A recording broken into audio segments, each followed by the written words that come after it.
Leitura do livro Aqui e Agora, José Carlos de Luca. Viver é para sempre. A morte é rodeada de cerimônias lúgubres, mais próprias a infundirem terror do que a provocarem a esperança. A partida para esse mundo mais feliz só se faz acompanhar do lamento dos sobreviventes, como se imensa desgraça atingira os que partem. Allan Kardec. A ideia da morte costuma provocar grande temor nas pessoas. Isso se deve principalmente à maneira como a morte é encarada, geralmente como se ela fosse o fim, como se a vida terrena fosse o começo e o término de tudo, como se nada existisse nem antes e nem depois dela.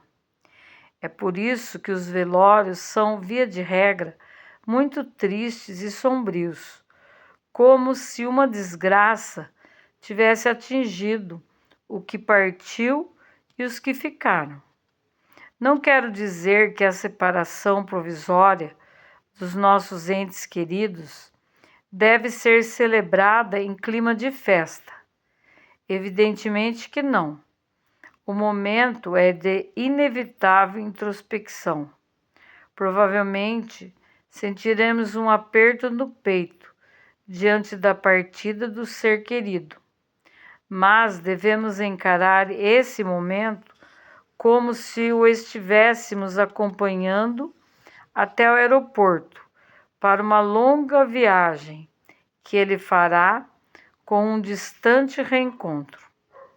Desse modo, algumas lágrimas talvez sejam inescapáveis e até desejáveis, mas não serão lágrimas de desespero, não serão lágrimas de fel, porque estaremos conscientes de que o ente amado não está mais naquele corpo inerte, tendo viajado para uma das infinitas moradas existentes na casa do Pai. Como nos assegurou Jesus, saberemos que o ser querido se desprendeu da matéria, sobrevive a ela e continua sua trajetória na vida imortal. Essa compreensão acalmará o nosso coração, pois nos fará entender que a morte do corpo não representa a porta para o nada, para o não existir. Sendo Deus o autor da vida, e sendo Ele a expressão mais sublime da justiça e do amor, não se pode admitir que Ele teria a crueldade de nos criar, de pedir que nos amássemos uns aos outros, para depois de breve tempo nos fazer desaparecer para sempre. Isso não faria o menor sentido. Dentro da lógica divina, a morte só pode ser entendida como a continuidade da vida em uma outra dimensão. O mundo terreno não é o nosso lar genuíno. Aqui temos experiências transitórias para o nosso desenvolvimento espiritual. O materialismo nos faz acreditar que a vida material é a única existente, ou, quando muito, que ela é a mais importante e que, portanto, morrer é uma desgraça, pois não existe na vida, fora daqui, ou, em existindo, é muito menos aproveitável e prazerosa do que a vida da matéria.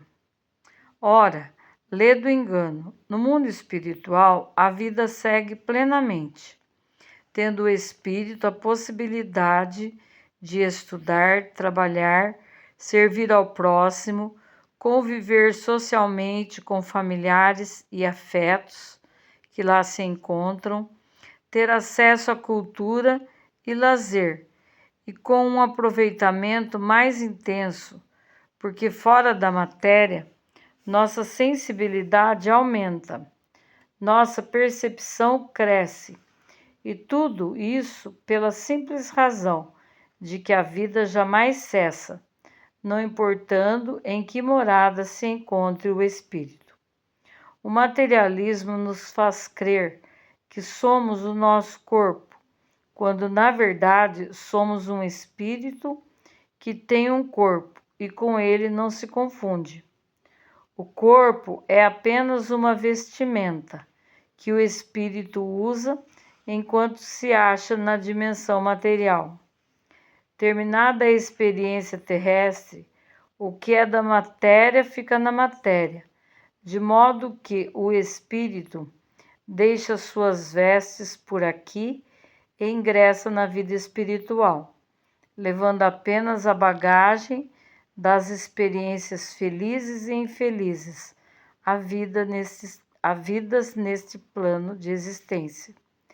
Nós não somos daqui.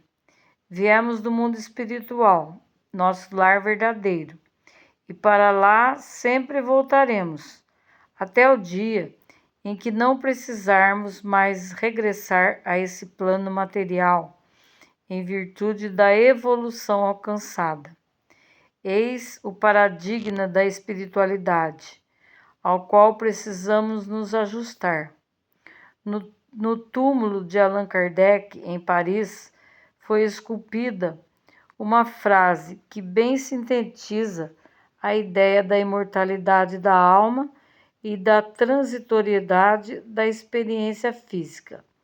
Nascer, morrer, renascer ainda e progredir sempre. Tal é a lei.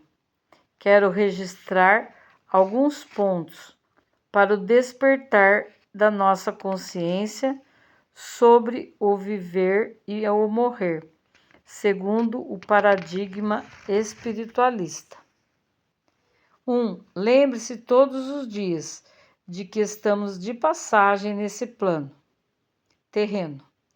2. A Terra é uma escola de aprimoramento espiritual e aqui vivemos para aprender a nos tornar seres humanos melhores. 3.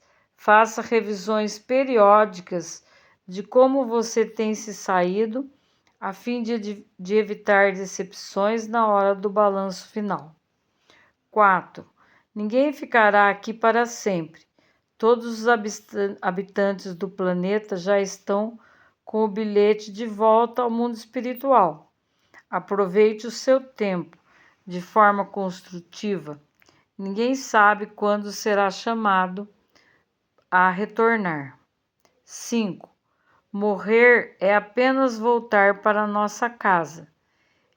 E tanto melhor se voltarmos com um bom aproveitamento na escola da vida. 6. Viva de tal forma que quando você partir, as pessoas sintam a sua falta, pelo bem que você espalhou. 7. O que me espera além da morte é a mesma vida que eu levava aqui. A morte é mudança de residência, sem transformação da pessoa, dizia Chico Xavier. 8.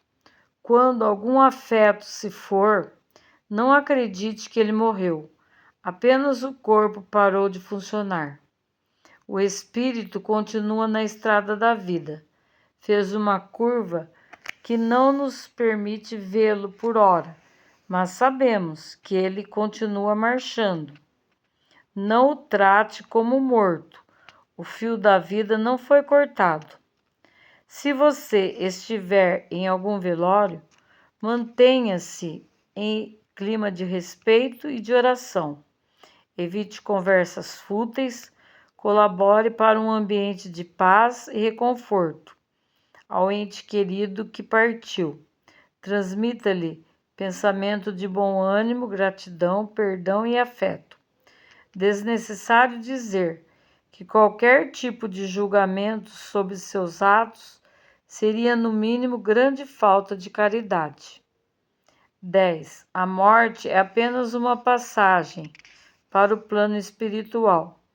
Sepultamos ou cremamos o corpo, não o espírito imortal. Viver é para sempre.